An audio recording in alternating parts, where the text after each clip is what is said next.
മൂന്നാമത്തെ ജഗ്ഗു. ജഗ്ഗു ഇന്ന് മുട്ടയ്ക്ക് വന്നിട്ടുണ്ട്, സഫാരി ചിക്കൻ്റെ.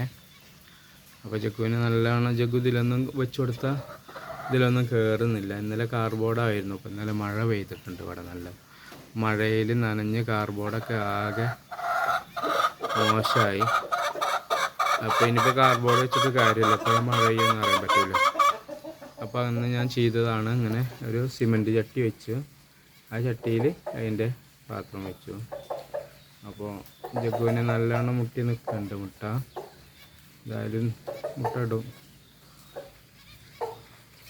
അതോടുകൂടെ നല്ല കുക്കുംബറാണ് ഇപ്പോൾ ഞാൻ കൊടുക്കുന്നത്.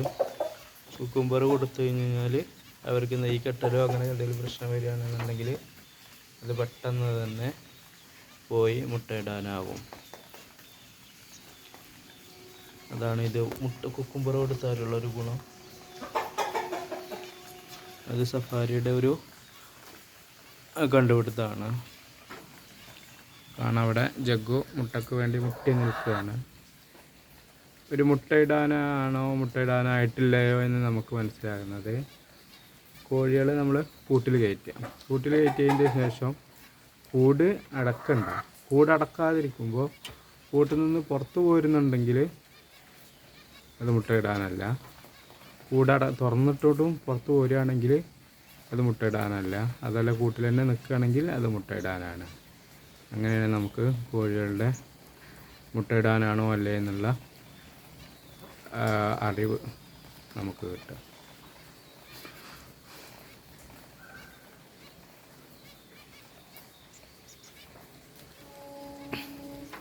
അതോടുകൂടെ പിഞ്ചസും മുട്ടയിടാനായിട്ടുണ്ട്. ഇനിയിപ്പോൾ ഇന്ന് നാളായിട്ട് പിഞ്ചസ് മുട്ടയിടും.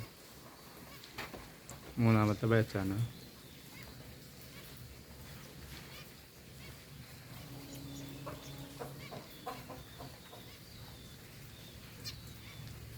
അവൾ പിന്നെ പെട്ടിയിലൊന്നും കിടക്കൂല. റോസിയും പത്തിലും, ഇതാണ് റോസും പത്തിലും. ഇത് പട്ടലും അത് റോസി. അവർ രണ്ടുപേരും പെട്ടി ഉണ്ടെങ്കിലേ മുട്ടയിടുള്ളൂ. അവൾ പിന്നെ പെട്ടിയിലൊന്നും കിടക്കുന്ന കാണുന്നില്ല. അവൾക്ക് നേരെ കൂട്ടി കയറുക, മുട്ടയിട്ട് പോകും.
ജഗ്ഗു മുട്ട ഇട്ടോ.